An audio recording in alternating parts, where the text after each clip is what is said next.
tinggal nunggu saya dibunuh aja, saudara-saudara. Saya tidak peduli. Sudah cukup. Saya tidak peduli. Minimal daripada risiko perjuangan itu di penjara. Dan itu sudah saya berkali-kali masuk. Saya ini tinggal tunggu mati aja, ditembak atau diracun atau diapakan.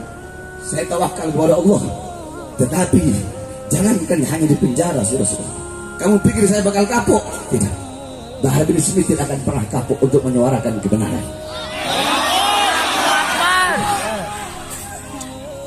Demi kalian, umat kakek kami Nabi Muhammad SAW,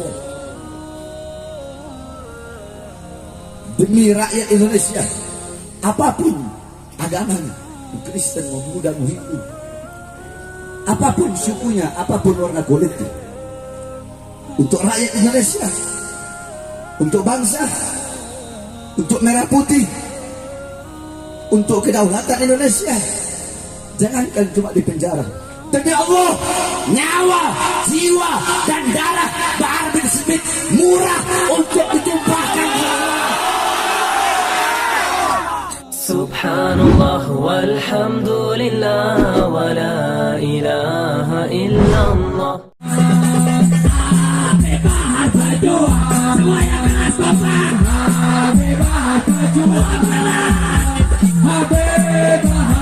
Bahar berjuang, bukan pecundang. Bahar berjuang, Bahar berjuang.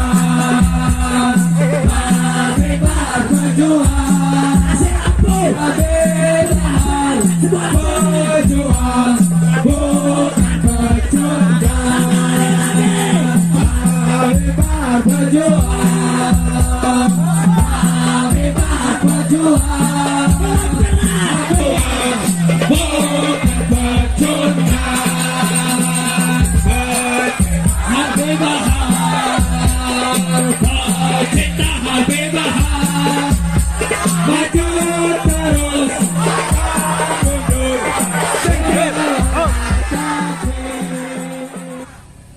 Ceramah saya itu katanya dianggap meresahkan rakyat, meresahkan masyarakat.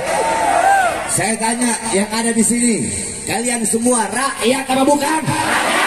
Rakyat apa bukan? Masyarakat apa bukan? Resah nggak dengan ceramah saya kemarin? Hah? Berarti pemerintahnya yang resah.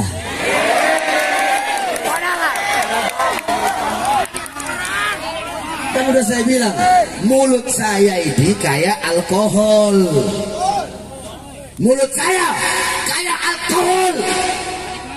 Kalau kena kulit yang ada luka, perih, pedih, sakit.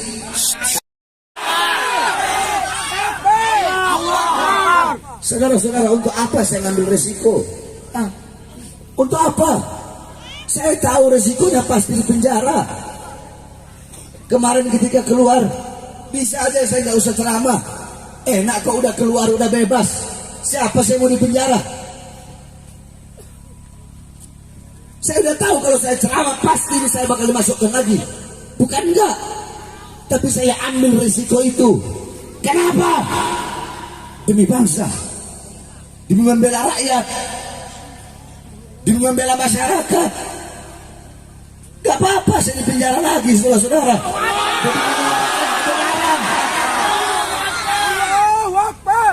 Kami anak cucu Rasulullah, Habib Rizik, kami dalam tubuh kami mengalir darah-darah pejuang, mengalir darah-darah yang selalu membela rakyat, darah-darah yang selalu membela umat. Di penjara cuma hal kecil, saudara. Kakek-kakek kami dibunuh. Sayyidina Ali bin Abi Thalib lagi sholat ditikam dari belakang sampai beliau mati. Kenapa? Hanya satu jawabannya, karena beliau yang berada di barisan paling depan untuk menyampaikan kebenaran melawan kezaliman. Kami punya kakek Sayyidina Hasan bin Ali diracun sampai beliau wafat, keluar semua isi perutnya, diracun. Kenapa? Satu jawabannya, karena beliau karena Sayyidina Hasan berada di barisan paling depan untuk menyuarakan kebenaran, saudara-saudara. Kami punya kakek Sayyidina Husain radhiyallahu anhu. Sayyidina Husain dipenggal kepalanya, dipenggal kepala cucu Rasulullah, dipenggal oleh umatnya sendiri, dipenggal oleh orang yang mengaku umat Nabi Muhammad tetapi memenggal kepala cucu Nabi Muhammad. Sama seperti orang sekarang yang mengaku saya umat, saya juga Islam, saya juga umat Nabi, tetapi memenjarakan cucu Nabi Muhammad SAW.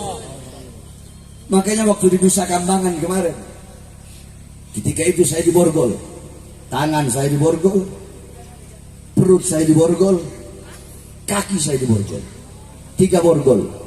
Itu emang udah SOP-nya seperti itu, saudara-saudara. Tetapi seluruh petugas-petugasnya baik, mereka hanya mengikuti aturan. Mereka berkata, Habib, kami ini NU, kami cinta Habib, mohon maaf Beb, terpaksa kami harus seperti ini, kalau enggak kami bisa kehilangan pekerjaan. Saya bilang nggak apa-apa, minta maaf Beb, minta maaf Beb, minta ridhonya Beb, kami takut kualat. Nggak apa-apa, udah borgol, borgol tangan, borgol perut, borgol kaki. Ketika sambil berjalan, saya tanya kepada mereka, kalian Islam semua? Iya Beb, kami semuanya Islam. Siapa Nabi kalian? Nabi Muhammad Beb. Setiap kalian sholat, kalian bersolawat? Iya Beb, bersolawat. Apa solawat yang kalian baca? Allahumma sholli ala sayyidina Muhammad wa ala ali sayyidina Muhammad. Salat, salam sejahtera, solawat, rahmat Allah, salam sejahtera atas Nabi Muhammad dan atas keluarga Nabi Muhammad. Tahukah kalian? Kalian mengaku umat Muhammad, sedangkan kalian membiarkan cucu Muhammad diborgol di depan kalian, tangan, perut, dan kakinya. Kalian sholat, bersolawat kepada Al Muhammad, anak cucu Muhammad, sedangkan anak cucu Muhammad di hadapan kalian diborgol tangannya, perutnya, kakinya. Kalian diam. Saya bagaikan penjahat, saya bagaikan koruptor, saya bagaikan partner narkoba. Padahal saya hanya gara-gara ceramah menyampaikan kebenaran, membela rakyat yang susah ketika itu, yang dikurung ketika sedang korup. Oleh karenanya saudara-saudara, kakek-kakek udah biasa. Beliau-beliau dibunuh, Imam Ali Zainal Abidin dimasukkan penjara, nenek-nenek kami, putri-putri Sayyidina Husain dirantai, ditawan bagaikan binatang. Itu sudah biasa. Kami di penjara, dibunuh, sudah biasa saudara-saudara. Itu yang dilakukan oleh kakek kami, kakek-kakek kami, dan itulah warisan yang diberikan kepada kami. Kakek-kakek kami tidak mewariskan harta, pangkat, jabatan, tahta, kekuasaan, bukan itu warisan daripada kakek-kakek kami. Warisan daripada kakek-kakek kami di penjara. Warisan kakek-kakek kami ilmu, akhlak, adab, wara, khauf, khasyah, zuhud. Warisan kakek-kakek kami di penjara, diracun, dibunuh, dan itulah risiko bagi kami yang untuk berjuang di jalan Allah Subhanahu wa taala. Oleh karenanya saya sampaikan, darah beliau Sayyidina Ali, Rasulullah SAW, Sayyidina Hasan, Sayyidina Husain mengalir di dalam tubuh kami para habaib, mengalir di dalam tubuh Al-Habib Muhammad Rizik bin Husain bin Syihab. Oleh karenanya kami sampaikan, kami para habaib, kami para anak cucu Rasulullah, kami para pemuda-pemudi Syabab Ba'alawi yang lurus, yang berada di bawah komando Habib Rizik, demi Allah kami akan selalu tegak berdiri, tidak akan berhenti sampai mati, tidak akan mundur sampai hancur untuk melawan kezaliman, melawan ketidakadilan, melawan kemungkaran sampai titik darah penghabisan. Kami tidak lawan pemerintahnya. Akidah kami aswaja, betul? Akidah kita apa? Akidah kita apa? Aswa. Ahlus sunnah wal jamaah. Ahlus sunnah wal jamaah. Akidah Asy'ari matu. Akidah Asy'ari matu. Mazhab Syafi'i. Mazhab Syafi'i. Nah, dalam akidah Ahlus sunnah wal jamaah, hukumnya haram melawan pemerintah yang sah. Haram menjatuhkan pemerintah yang sah. Kami tidak melawan pemerintah, tidak. Yang kami lawan kezolimannya, betul? Ketidakadilannya, betul? Ketidakadilan yang kami lawan. Ini negara hukum kita nggak adil, betul? Penista-penista agama dibiarkan. Penista agama dibiarkan, padahal udah berkali-kali dilaporkan. Tetapi kalau para ulama-ulama pengkritik penguasa yang dilaporkan, langsung dipanggil polisi, langsung dijadikan saksi, dari saksi jadi tersangka, dari tersangka langsung dimasukkan, saudara-saudara. Kenapa yang terlapor penista-penista agama ini kok nggak diproses? Karena mereka berada di pihak kekuasaan. Kenapa kok kami dimasukkan penjara?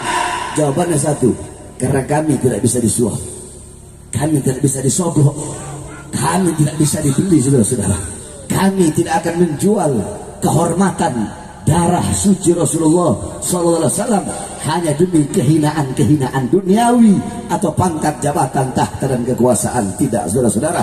Kami semata-mata untuk membela agama datuk kami dan membela rakyat bangsa Indonesia yang sangat kami cintai. Oleh karenanya saya sampaikan kepada seluruh hadirin semua yang hadir di sini, kalian jangan pernah capek untuk menyampaikan kebenaran. Terus tegak berdiri. Udah cukup. Selama ini, selama 3 tahun, saya lihat para ustadz, para kiai, ada beberapa para habaib juga diem, tengkurap, anak-anak mudanya diem, tengkurap. Cukup. Sekarang saatnya bagi kalian untuk bangkit. Saya tanya, siap bangkit? Siap bangkit? Siap bangkit kembali? Siap berjuang? Siap berjuang? Siap berjuang? Siap melawan kezaliman? Siap melawan kemungkaran? Siap hancur? Siap mati? Siap dibinasa? Siap binasa? Kalau di penjara gimana? Di penjara gimana? Siap? Di penjara? Di penjara? Di penjara? Di penjara? Diracun? Ditangkap? Dibunuh? Siap mati? Siap hancur? Siap binasa? Sampaikan kepada mereka, kami para pemuda-pemudi Islam bersumpah, bagi kami NKRI adalah harga mati. Bagi kami Pancasila adalah harga mati. Bagi kami Bhinneka Tunggal Ika adalah harga mati. Bagi kami Garuda harga mati. Bagi kami Pancasila harga mati. Bagi kami merah putih adalah harga mati. Oleh karenanya, bagi siapapun para pengkhianat bangsa yang ingin menyengsarakan rakyat, yang ingin menyengsarakan rakyat, berbuat tidak adil kepada rakyat, maka kami pemuda-pemudi Indonesia akan berdiri, akan bangkit, kami akan tegak berdiri, tidak akan berhenti, tidak akan mundur, akan terus melawan, berada di barisan paling depan, melawan kezaliman sampai titik darah penghabisan saya. Saya sudah tidak peduli lagi, saudara-saudara. Saya sudah nggak peduli. Minimal risiko yang sudah saya jalani, yang saya jalani di penjara berkali-kali, tinggal nunggu saya dibunuh aja, saudara-saudara. Saya tidak peduli. Sudah cukup. Saya tidak peduli. Minimal daripada risiko perjuangan itu di penjara, dan itu sudah saya berkali-kali masuk. Saya ini tinggal tunggu mati aja, ditembak atau diracun atau diapakan. Saya tawakal kepada Allah. Tetapi jangankan hanya di penjara, saudara-saudara. Kamu pikir saya bakal kapok? Tidak. Bahar bin Smith tidak akan pernah kapok untuk menyuarakan kebenaran.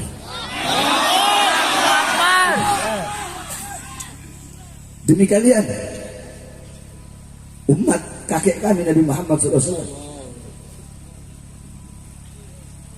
demi rakyat Indonesia, apapun agamanya, Kristen mau Buddha mau Hindu, apapun sukunya, apapun warna kulitnya, untuk rakyat Indonesia, untuk bangsa, untuk merah putih, untuk kedaulatan Indonesia.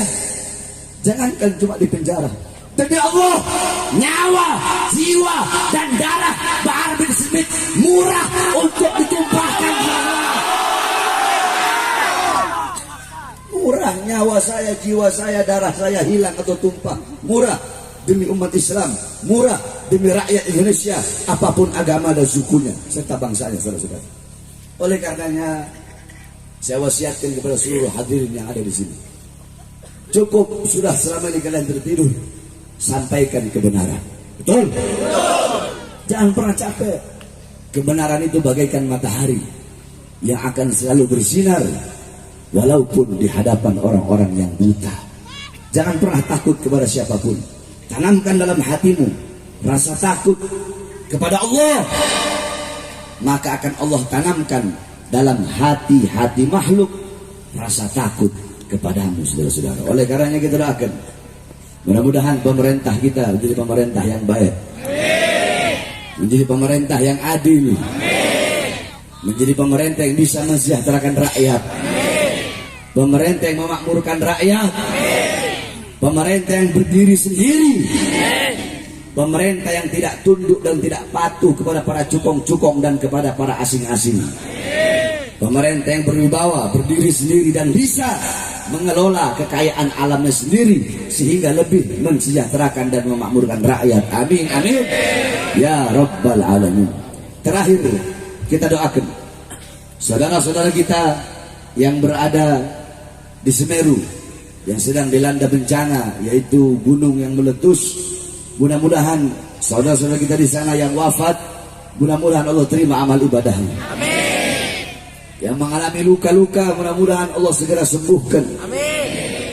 Dan saudara-saudara kita, baik dari pemerintah ataupun dari ormas-ormas atau dari kemanusiaan-kemanusiaan yang lain yang sedang berada di sana untuk membantu korban, mudah-mudahan Allah kuatkan langkahan kakinya. Amin. Tapi yang paling banyak saya lihat FPI yang ada di sana, saudara-saudara. Yang lain nggak nongol. Ada yang ngomong itu FPI bubarkan saja itu. Kok nggak nongol di Semeru? Ada yang ngomong itu FPI radikal itu. Kok nggak nongol di Semeru? Itu FPI intoleran. Kok nggak ada di Semeru? Nggak ada tuh di tempat-tempat bencana. Yang mulutnya ngomong saya ini nasionalis, saya ini NKRI, saya ini toleransi. Itu FPI apa? Habib Rizik itu apa? Mana? Kok congornya nggak kelihatan di sana? Justru FPI yang berada di barisan terdepan. Untuk apa? Untuk kemanusiaan, membantu bangsa dan rakyat Indonesia, tidak peduli apapun suku dan agamanya. Betul? Ini yang nyata, ini yang terjadi. Justru yang ngomong mana itu FPI radikal itu, FPI intoleran itu, mana? Kok nggak kelihatan di sini?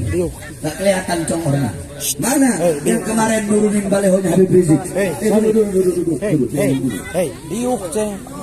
Mana Jenderal Baleho, mana yang kemarin nurunin balehonya Habib Rizik? Yang bubarkan, yang ngomong bubarkan saja FPI. Kok nggak kelihatan di Semeru? Mana? Kok nggak kelihatan di Semeru?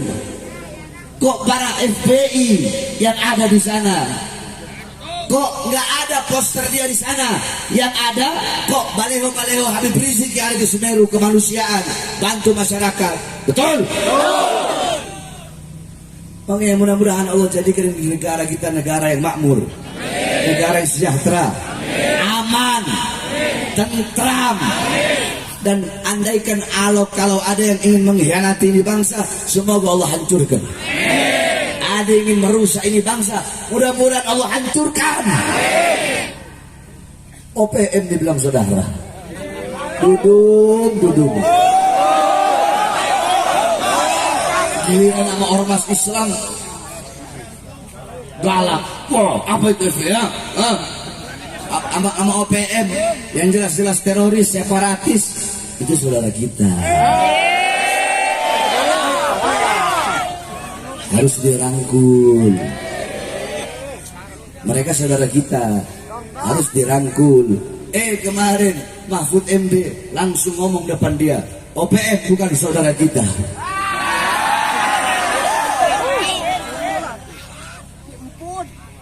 Betul. OPM itu teroris. Berapa banyak tentara yang mereka bunuh? Berapa banyak prajurit baik dari TNI ataupun dari Polri yang gugur, dibantai, dibunuh oleh OPM? Kok malah dianggap saudara dan mau dirangkul? OPM harus dibasmi, diberantas. Siapapun yang diberani bukan malah dibiarkan gitu saudara. Ormas Islam galak, beraninya sama baliho. Kalian beli tank pakai duit rakyat bukan? Betul. Pakai duit apa? Pakai uang siapa? Pakai uang siapa? Seragam mereka dari siapa? Semuanya tentara, polisi, pejabat, seragam mereka, gaji mereka dari siapa? Dari siapa? Dari keringat rakyat. Kalian beli tank, beli senjata, beli water cannon, itu untuk apa? Untuk menjaga keutuhan, kedaulatan negara kesatuan Republik. Buat perang lawan asing di Natuna sana, lawan Cina. Lawan kalau ada negara-negara yang mau mengambil pulau-pulau kita yang berbatasan dengan Indonesia, kapal perangnya, pesawatnya, tanknya pakai buat perang, bukan pakai buat nurunin baliho.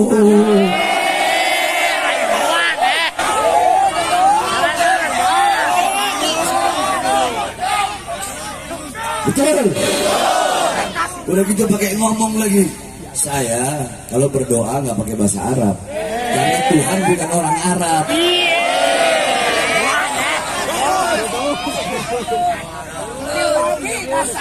Nggak apa-apa. Kamu kalau nggak suka sama Arab nggak ada masalah. Nggak apa-apa. Tapi jangan bawa-bawa Tuhan. Betul? Jangan bawa-bawa Allah. Betul? Kalau bodoh dalam urusan agama, diam aja. Kalau goblok dalam urusan agama, diam aja. Kalau tolol dalam urusan agama, diam. Nggak usah ngomong agama kalau nggak tahu masalah agama. Rojulun arba. Nah, para santri mungkin tahu ini kaidah ini, makalah ini. Laki-laki itu ada ikuti semuanya. Rojulun arba. Ayo kita ngaji. Rojulun arba. Laki-laki itu ada 4. Rajulun yadri wa yadri annahu yadri. Yang pertama, laki-laki yang tahu dan dia tahu kalau dirinya tahu. Rajulun yadri wa la yadri annahu yadri. Laki-laki yang tahu dan tidak tahu kalau dirinya tahu. Rajulun la yadri wa yadri annahu la yadri. Laki-laki yang tidak tahu dan tahu kalau dirinya tidak tahu. Rajulun la yadri wa la yadri annahu la yadri. Laki-laki yang tidak tahu dan tidak tahu kalau dirinya tidak tahu. Laki-laki yang goblok dan tidak sadar kalau dirinya goblok. Bodoh dan tidak sadar kalau dirinya bodoh. Perhatikan, jadi laki-laki itu ada 4 golongan. Pertama, rajulun yadri wa yadri annahu yadri. Orang yang tahu, maksudnya apa? Orang yang berilmu dan dia tahu kalau dirinya berilmu. Fadzaka alimun. Nah, ini orang alim. Fattabi'uhu, maka ikuti. Kedua, rajulun yadri wa la yadri annahu yadri. Laki-laki yang tahu tapi dia nggak tahu kalau dirinya tahu. Jadi dia ini pinter tapi dia nggak sadar kalau dirinya itu pinter. Fadzaka ghafil, ini orang tertidur lalai. Maka harus dibangunkan, diingatkan, kamu pintar, ayo amalkan, kau punya ilmu. Yang ketiga, rajulun la yadri wa yadri annahu la yadri. Laki-laki yang tidak tahu, dia ini bodoh, tapi dia sadar kalau dirinya bodoh. Fadzaka mustarsyidun, ini orang yang butuh petunjuk. Beri dia petunjuk. Sebab kenapa? Dia bodoh, tapi masih nyadar diri kalau dirinya bodoh. Nah, yang keempat ini susah. Sebab kenapa? La yadri wa la yadri annahu la yadri. Dia ini nggak tahu, bodoh, tolol, goblok, tapi nggak sadar kalau dirinya goblok, nggak sadar kalau dirinya tolol. Nah, sekarang orang kalau bodoh terus nggak tahu kalau dirinya bodoh, apakah dia akan menghilangkan kebodohan dalam dirinya? Apakah dia akan mengaji? Ya enggak. Ya orang yang merasa pintar, padahal aslinya bodoh dalam urusan agama. Makanya kalau nggak tahu urusan agama, mending awas, hati-hati. Dalam kitab Salamut Taufik yang biasa dipelajari oleh para mubtadiin, dijelaskan riddah itu ada berapa? Riddah itu ada yang pertama, i'tiqadiyah. Riddah i'tiqadiyah. Yang kedua, riddah riddah fi'liyah. Yang ketiga, riddah gauliyah. Murtad keyakinan, murtad perbuatan, murtad perkataan. Kita nggak usah bahas yang lain, murtad yang lain. Murtad perkataan, contoh, sembarangan nuduh orang kafir. Ini muslim dituduh, kamu kafir, atau kamu kafir. Nah, ini orang yang berkata seperti itu bisa terjerumus ke dalam murtad qauliyah, murtad perkataan. Kemudian istihza, penghinaan atau melecehkan simbol Islam, seperti melecehkan Al-Quran atau Ka'bah atau Asmaul Husna atau Nabi Muhammad SAW, atau bilang mensifatkan wajah Nabi, kesempurnaan Nabi dengan sesuatu yang tidak sempurna. Contoh, dia bilang, oh Nabi Muhammad itu hidungnya pesek, oh Nabi Muhammad itu matanya belok, atau seperti apalah, mensifatkan. Nah, seperti itu bisa jatuh kepada riddah. Atau mensifatkan Allah Subhanahu wa taala dengan sifat-sifat makhluk, yakni tasbih atau tamsil, menyamakan atau menyerupakan Allah dengan Saya tanya, Dudung bilang Tuhan bukan orang Arab. Tuhan bukan orang Arab. Kalau Dudung ngomong Tuhan itu bukan orang, itu nggak masalah, karena dia benar. Kalau dia bilang Tuhan itu bukan orang, karena memang Tuhan bukan orang. Tuhan bukan orang, yakni bukan makhluk, bukan manusia. Laisa kamitslihi syai'un. Masalahnya dia bilang Tuhan itu bukan orang Arab. Ada Arabnya di belakang, orang Arab. Kalau orang Arab makhluk bukan? Makhluk bukan. Sebab banyak juga orang-orang goblok di luar sana yang membela pernyataannya. Cara mereka membela apa? Dengan akal, cuma salah. Mereka bilang lah, bener dong. Dudung bilang Tuhan itu bukan orang Arab. Berarti kalau Tuhan itu bukan orang Arab, ya Tuhan itu bukan manusia. Emang benar. Tapi ingat, awas. Dia ngomong masalah doa. Dia berdoa, dia bilang, saya kalau berdoa pakai bahasa Indonesia. Berarti berdoa kepada siapa? Kepada Tuhan. Saya berdoa kepada Allah pakai bahasa Indonesia, tidak pakai bahasa Arab. Karena Tuhan bukan orang Arab. Kalau Tuhan bukan Arab atau Tuhan bukan orang, tidak ada masalah. Ini Tuhan bukan orang Arab. Di situ orang Arab, yakni jasad, yakni makhluk, yakni mujassimah, yakni ra'a bi'alatil ain, sami'a bi'alatil udhun, takallama bi'alatil lisan, dhaqa bi'alatil qalb.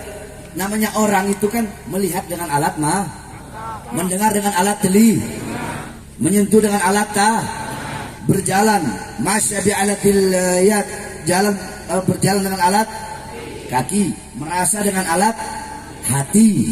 Itu namanya orang. Nah, kalau dia berbicara seperti itu, berarti dia telah mensifatkan Allah dengan makhluk. Tetapi wallahu a'lam. Makanya kalau ngomong hati-hati, jangan sampai itu bisa jadi engkau. Bisa jadi. Saya tidak bilang kau terjerumus, tidak ke dalam ke dalam riddah atau murtad. Saya tidak bilang itu. Bisa jadi, awas, hati-hati, engkau terpeleset ke dalam riddah, ke dalam kemurtadan. Kalau memang kau tidak suka dengan Arab, cukup doa aja, cukup ngomong begini aja. Saya kalau doa itu tidak pakai bahasa Indonesia, tidak pakai bahasa saya kalau doa tidak pakai bahasa Arab, saya pakai bahasa Indonesia, atau saya pakai bahasa Cina, atau saya pakai bahasa Inggris, atau saya doa pakai bahasa Rusia. Saya nggak pakai bahasa Arab karena saya nggak suka Arab. Bilang aja begitu, nggak apa-apa. Atau karena Allah itu maha mendengar, Allah itu maha tahu. Nggak perlu bilang Allah itu bukan orang Arab. Bisa jadi jatuh kepada istihza atau jatuh kepada riddah. Jadi kalau ngomong dijaga. Kan ada Habib yang dekat sama dia itu, Habib Husin, waliullah namanya. Husin Ba'agil, Zin, nasihatin itu Zin, duduk Zin. Itu kan dekat Zin sama dia Zin, nasihatin biar benar. yakni berikan dia itu nasihat wal irsyad wal huda. Ente bimbing dia biar benar. Jangan ente dekat sama dia, ente biarkan begitu aja. Jangan bimbing dia, kasih tahu dia. Kalau dia mau belajar agama, belajar yang benar sama ente. Betul? Iya, jadi jangan sembarangan kalau ngomong. Kalau nggak tahu masalah agama, kalau goblok, bodoh, tolol, dalam muslim, mending diem. Urus KKB sana, urus OPM sana. Gak usah ngurusin kita orang, betul? Gak usah ngurusin dikit-dikit ngomongin, kayak sok tahu aja. Belajar di mana? Mondok di mana? Mondok sama Husin Ba'agil. Betul? Jadi kalau ada yang nggak benar darinya, dari siapapun, bukan hanya dari dia, kita tegur kalau salah. Betul? Betul? Kebaikannya kita ambil. Contoh, ada kebaikannya juga. Nah ini nih, kadang orang suka masukin YouTube begitu. Giliran anak bahas Dudung ngomong Tuhan bukan orang Arab, dimasukin YouTube. Dudung begini. Dudung cuma apa sama OPM nggak berani, sama OPM dibilang saudara, dimasukin YouTube. Giliran anak bilang ada baiknya dari Dudung. Apa baiknya? Dudung ingin merekrut santri menjadi TNI. Itu nggak ada masukin YouTube. Awas nih orang-orang yang punya channel YouTube, anak sumpahin itu orang, kualat itu orang, suka motong-motong ceramah. Si Dudung dia pernah ngomong, santri mau dia ambil jadi TNI. Bagus gak? Bagus gak? Dukung gak? Dukung gak? Kalau ada yang baiknya kita bilang baik. Kita ini orang ngerti, kita tawasud, kita gak sejalan, bukan berarti menghilangkan kebaikan yang dia lakukan atau kebaikan yang dia ucapkan. Enggak, kita gak bakal hilangkan itu. Betul? Dia pernah bilang waktu awal jadi kasat itu, kan sekarang udah bintang 4 gara-gara nurunin baleho, loncat bintangnya. Dia bilang apa kak, kalau nggak salah, kita ini harus merangkul masyarakat, harus persuasif ya, jadi lembut kepada masyarakat, kepada rakyat. Bagus nggak itu? Bagus nggak? Dukung nggak? Dukung nggak? Jadi kalau ada yang bagusnya, yang benernya, yang baiknya kita ambil. Kalau ada yang nggak benernya kita kritik, betul? Kita tegur, betul? Ini negara demokrasi bos. Woi, negara demokrasi bos.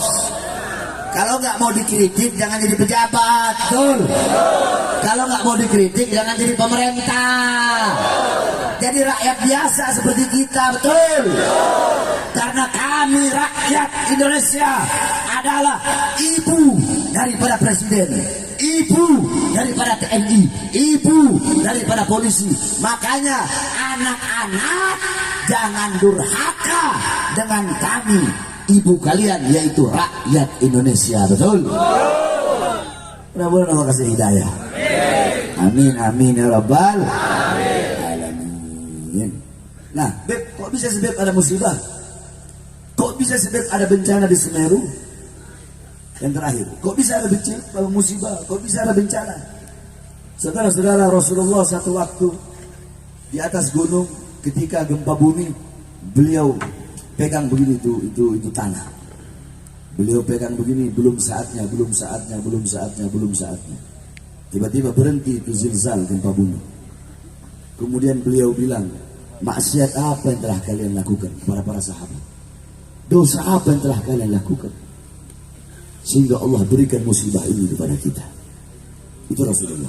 Sayyidina Umar bin Khattab radhiyallahu anhu, beliau ketika di masanya ada gempa bumi, beliau berkata, terlalu cepat kita bermaksiat kepada Allah, terlalu cepat kita berbuat dosa kepada Allah Subhanahu wa taala. Demi Allah, andaikan besok ada gempa bumi lagi, saya tidak mau tinggal dengan kalian. Masuk dengan umat Islam Madinah ketika itu. Itu di zaman Sayyidina Umar bin Khattab. Di zaman Sayyidina Umar bin Abdul Aziz ada gempa bumi.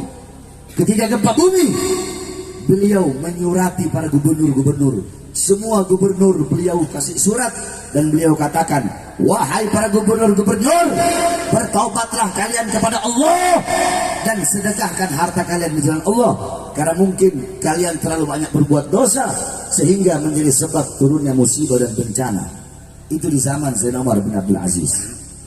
Kemudian Sayyidina Anas bin Malik pernah bertanya kepada Sayyidatuna Aisyah pendapat Sayyidatuna Aisyah tentang gempa bumi, tentang musibah, tentang bencana. Apa jawab Sayyidatuna Aisyah? Idza istahalluz zina wa istibahal khumur. Idza istahallaz zina, apabila zina sudah dianggap halal. Jadi orang zina udah kayak hal biasa. Zina udah kayak hal lumrah, pelacuran di mana-mana, orang berzina di depan umum udah gak malu lagi, berzina di mana-mana. Jadi zina udah yakni tahlil ma yuharrimullah. Udah perkara yang haram ini udah dianggap halal. Yakni udah dianggap halal. Istahalla itu kan menganggap sesuatu. Menganggap istahalla dari kata halal. Berarti istahalla yastahillu. Istihlalan yakni menganggap halal. Menganggap halal pada sesuatu yang haram. Zina ini dosa besar, tapi udah dianggap hal yang halal, hal yang wajar. Udah zina. Kalau ini yang udah terjadi di mana-mana, satu zina di mana-mana, zina merajalela, pelacuran merajalela di mana-mana. Perbuatan zina udah dianggap halal. Wa istibahal khumur, khomer, alkohol, mabuk-mabukan di mana-mana. Bahkan bukan hanya di mana-mana, udah dianggap hal yang biasa, hal yang boleh, hal yang jais. Padahal khamr hukumnya haram, berdosa, tapi udah dianggap biasa aja. Pinggir jalan mabuk, nggak ada rasa-rasa malunya. Kenapa? Karena dia menganggap ini perkara yang biasa, tidak ada rasa malu, dia anggap hal yang biasa. Itu yang kedua. Yang ketiga, apabila musik-musik dunia merajalela, musik-musik yang membuat lupa kepada Allah, musik-musik yang membuat lalai. Apabila tiga perkara ini, yaitu zina, pelacuran di mana-mana, melacur, berzina di mana-mana, khamr, mabuk di mana-mana, musik-musik dunia, disco di mana-mana, maka akan Allah berilah bala, musibah dan bencana. Oleh karenanya kita doakan mudah-mudahan Allah jaga negara kesatuan Republik Indonesia yang kita cintai ini dari segala mara bahaya, musibah dan bencana. Allah jadikan baldatun thayyibatun rabbun ghafur. Amin amin ya rabbal alamin. Terakhir, sebelum saya tutup, saudara-saudara, ketika saya keluar dari penjara, saya sedang fokus untuk membangun pondok pesantren. Sebagaimana yang saudara-saudara tahu, bahwasanya saya ini mengharamkan pondok pesantren saya untuk menerima bantuan dari pemerintah. Bukannya saya anti pemerintah, enggak. Kalau saya anti pemerintah, ngapain kemarin saya nyoblos? Ngapain saya mati-matian membela pemerintah Indonesia? Maksudnya pemerintah bukan pemerintah yang berkuasa, bukan. Maksudnya pemerintah Indonesia, maksudnya rakyat bangsa Indonesia.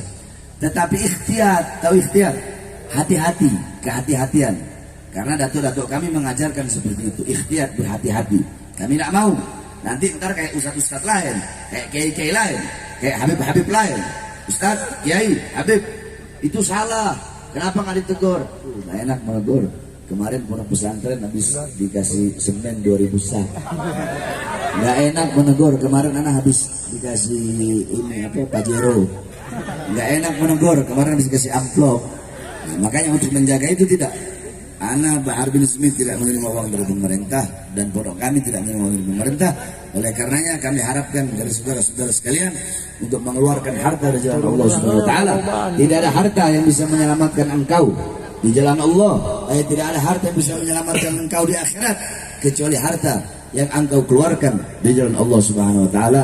Sambil kita berqasidah, sama-sama keluarkan hartanya di jalan Allah Subhanahu wa taala. Supaya prajurit pembela Rasulullah duduk untuk agama, bangkitlah untuk negara, semuanya satukan hati.